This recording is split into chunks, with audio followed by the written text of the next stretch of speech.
नहीं या देखा नहीं। और दूसरा, प्रोफेसर राम, कानून सर्वोपरि संविधान है। only what Professor Ram Gopal Yadav says, and I'm sure the honorable members will reflect what I've said. Professor Ram Gopal Yadav. धन्यवाद श्रीमान, आपने इस बहुत ही महत्वपूर्ण और विवादास्पद बिल पर मुझे बोलने का मौका दिया। कल लोकसभा में मध्य रात के बाद तक चर्चा चली और बिल पास हुआ। मैंने माननीय रिजिजू साहब को पूरा भाषण सुना और नेताओं के भाषण भी सुने और आज भी सुन रहे हैं। दोनों तरफ से कुछ बहुत अच्छे वक्ताओं ने भाषण दिए। कभी कभी लगता है कि उधर से कोई अच्छा व्यक्ति बोल रहा है तो लगता है यही सही है, और कई बार ऐसा लगता है कि इधर से जो बोल रहे हैं वो ज़्यादा सही है। तो ये संसद में जब कन्फ्यूजन जैसी स्थिति हो जाती है तो हमें लगता है कि संसद के माध्यम से देश की आम जनता में भी कन्फ्यूजन पैदा किया जा रहा है, जबकि स्थिति बिल्कुल साफ है। संसद में जब प्रवेश पहली बार में आया, उस तरफ जो अब सदन हो गया है, संविधान सदन, सेंट्रल हॉल में घुसते हैं तो ऊपर लिखा हुआ है अयम निजा परोचेति परोयेति गणना लघुचेत साम उदार चरिता नाम तो वसुधैव कुटुंबकम। तो मैं तो यही अपेक्षा करता हूं सरकार से, खास तौर से, क्योंकि जो विपक्ष में बैठे हुए हैं वो कुछ बना बिगाड़ नहीं सकते, लेकिन जो इधर बैठे हुए हैं वो बहुत कुछ नुकसान कर सकते हैं देश का, लोगों का और संसदीय लोकतंत्र की जो मर्यादा है उसका भी। इसलिए उदार बने रहिए। नड्डा जी ने अच्छी बात कही, लेकिन कहा कि राजनीति हुई और अंत में खुद राजनीति में प्रवेश कर गए। तो स्थिति बिल्कुल क्लियर है कि सारे धर्मों के साथ समान व्यवहार होना चाहिए। बहुत बड़ी आबादी है माइनॉरिटी की, और खासतौर से मुसलमानों की हिंदुस्तान में। मेरे ख्याल से दुनिया में इतना बड़ी संख्या मुसलमानों की कहीं नहीं जितनी हिंदुस्तान में, मुस्लिम देशों में भी कहीं। तो इतनी बड़ी आबादी के साथ अगर ये लगे लोगों को कि अन्याय हो रहा है और जनता में चर्चा ये हो जाए, फिर आप कितना ही कहिएगा कि आप एक तरफा बात कर रहे हैं या अपीजमेंट की बात कर रहे हैं, उससे काम नहीं चलने वाला है। व्यक्ति खुद जब कुछ काम अपने को असेस करता है कि मैं ऐसा कर सकता हूं, लेकिन जनता उसको जज करती है कि उन्होंने अतीत में कैसा किया है, मैंने कैसा पीछे किया है। जजमेंट तो उससे होता है। मैं कहूं कि मैं ऐसा कर सकता हूं, करूंगा, उससे थोड़ी कोई जजमेंट करेगा। तो आपने अतीत में जो किया है, जनता उससे संतुष्ट नहीं है। भले ही आप इन के इन प्रकारेण चुनाव जीत जाएं, लेकिन पब्लिक उससे संतुष्ट नहीं है। पब्लिक को विश्वास नहीं है, क्योंकि जो बातें आपने कहीं, जो इस सरकार ने वादे किए लोगों के साथ, उन वादों को न पूरा किया न उन पर अमल करने की कोशिश की। तो इसमें जो कह रहे हैं, हमारे जो पहले वक्ता बोल रहे थे, ऐसा लगता था कि जाने कितना प्रेम गरीब मुसलमानों के प्रति इनके मन में उभर आया। आंसू निकल आए सर, इन्हें हम आज से जानते लेकिन ये, अरे आप हमारे मित्र हैं, आप नेताजी से आपके संबंध बहुत अच्छे रहे। जो मुख्यमंत्री रहा उसके साथ संबंध में आए, अखिलेश से बहुत अच्छे संबंध रहे और मुझसे तो बहुत ही अच्छे संबंध रहे। तो इस तरह से बोल रहे थे, बहुत अच्छे आदमी तो हैं। अच्छे आदमी हैं, किसी एक आदमी से लड़ने की वजह से यहाँ आ गए, लेकिन अच्छी बात है इसकी आलोचना करने से बड़े पद पर पहुंचे। तो मैं ये कह रहा था कि जो भाषण हो रहे हैं उधर से, उसमें बार बार जमीन और फंड, पैसे की बात आती है। मुझे ऐसा लगता है 14 से 24 तक आपको याद ही नहीं रहा, 10 साल आपको याद ही नहीं रहा कितनी बड़ी संपत्ति वक्फ बोर्ड के पास है, इतना पैसा वक्फ बोर्ड के पास है।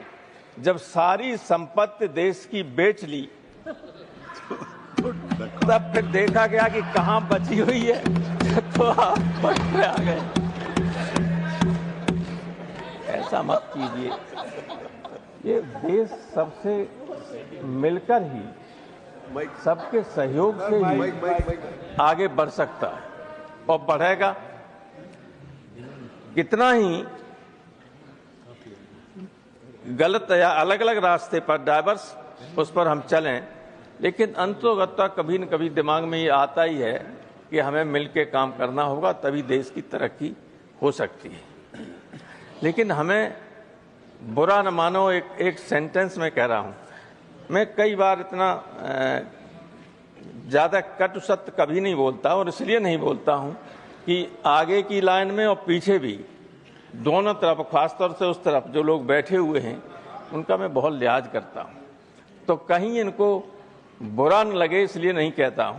लेकिन मुझे ऐसा लगता है, प्रोफेसर मनोज झा ने इशारा किया था कि हम धीरे धीरे डेमोक्रेटिक स्टेट से टोटलिटेरियन स्टेट की तरफ बढ़ रहे हैं, और ये बहुत ही नुकसानदायक बात होगी इधर बैठे हुए लोगों के लिए भी और उधर बैठे हुए लोगों के लिए भी, अगर ऐसी स्थिति आती है तो।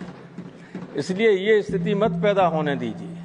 मैं यहाँ पर जो ये बिल आया है उस पर संदेह हमें इसलिए ज़्यादा है क्योंकि हम उत्तर प्रदेश के लोग बुरा न माने, हम जो उत्तर प्रदेश में देख रहे हैं, लोग नमाज नहीं पढ़ सकते, अपने घर की छत पर नमाज नहीं पढ़ सकते।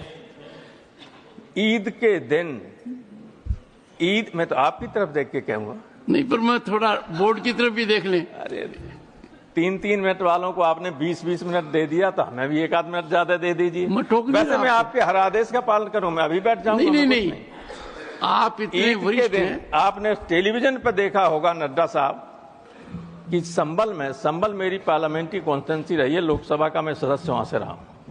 ईद के दिन जब लोग नमाज पढ़ रहे थे तो बाहर अधिकारी नंगी हाथ में रिवॉल्वर लिए हुए घूम रहे, फोर्स के साथ।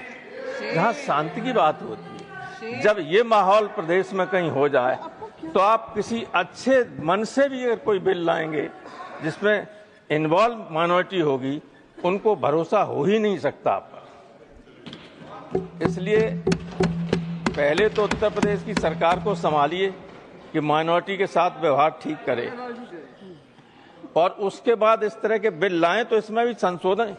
ये तो आपने सोचा ही नहीं, हमें लगता इसको इम्प्लीमेंट करेंगे तो कितना संकट आएगा सामने, उसको लागू करने में आपके ही सामने दिक्कत आ जाएगी। 5 साल से इस्लाम का प्रचार कर रहा हो, जो हिंदू पैदा हो गया वो हिंदू है, जो मुस्लिम पैदा हो गया वो मुसलमान है। अब वो प्रचार कर रहा है, प्रसार कर रहा है, इस्लाम का कर रहा है कि नहीं कर रहा है, ये आपके हाथ में, न हमारे हाथ में, ये तो ईश्वर के हाथ में है, अल्लाह के हाथ में। कौन कहाँ पैदा हुआ, जो पैदा हुआ जहाँ वो है, अगर मुसलमान पैदा हुआ तो मुसलमान धर्म का है कि नहीं, माना जाएगा कि नहीं माना जाएगा। तो 5 साल का वो उसमें बैरियर लगाने से क्या फायदा है। थैंक यू पूरी बात। और सारा अधिकार अगर कलेक्टर को दे दोगे तो आर्टिकल 26 का उल्लंघन तो है ही।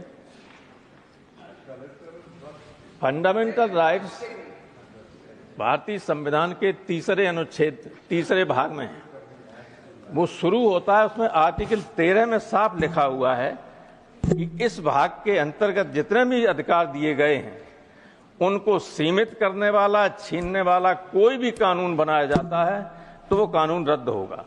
आर्टिकल 13 में है, आप जानते हैं, सभी जानते हैं, बड़े बड़े वकील बैठे हो।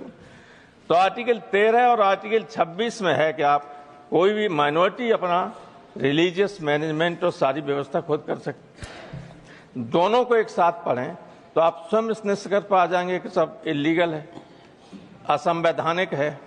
तो कोई असंवैधानिक काम मत कीजिएगा। आप बहुमत में हैं दोनों जगह, वहां तो बहुमत बना लिया आपने और यहाँ हो गए आप, यहाँ वास्तव में बहुमत आप। थैंक यू प्रोफेसर तो साहब। उसका दुरुपयोग मत कीजिएगा, मेरी यही राय है। Thank you. ईश्वर से डरिए, क्योंकि ये कोई दुश्मन नहीं है आपके। दुश्मन है होता है अहंकार व्यक्ति का। और कभी कभी कुछ लोग उधर से ऐसे बोलते हैं, आप तो बहुत विनम्र लोग हैं, जिनके बोलचाल से ही अहंकार टपकता है। अहंकार से बड़ा दुश्मन कोई किसी का नहीं होता, और जिसको अहंकार हो जाता है उसका नुकसान तो करता है। Thank you, thank you. बहुत बहुत धन्यवाद।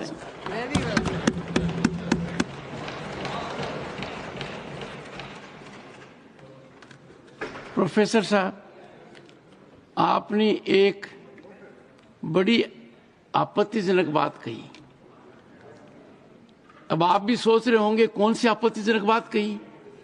आपने डॉक्टर राधा मोहन अग्रवाल जी की तरफ इशारा कर कर कहा, नहीं, आपने डॉक्टर राधा मोहन अग्रवाल जी की तरफ इशारा कर कर कहा, एक व्यक्ति से डरकर यहां आ गए। यह आपत्तिजनक है। इनको आपत्ति नहीं, सबसे खुश है। चाहे इनको आपत्ति हो या नहीं हो, प्रसन्न है। मुझे आपत्ति है, क्योंकि यहाँ का कोई सदस्य डर नहीं सकता, और डॉक्टर राधा मोहन अग्रवाल तो बिल्कुल ही नहीं डर सकते। पर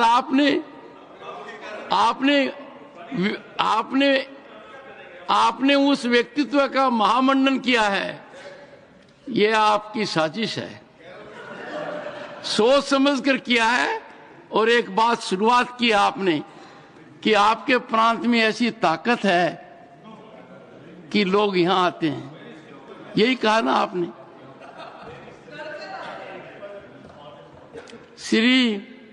ओके, मैसेज फ्रॉम लोक सभा secretary general. Sir, with your kind permission, I rise to report that the Lok Sabha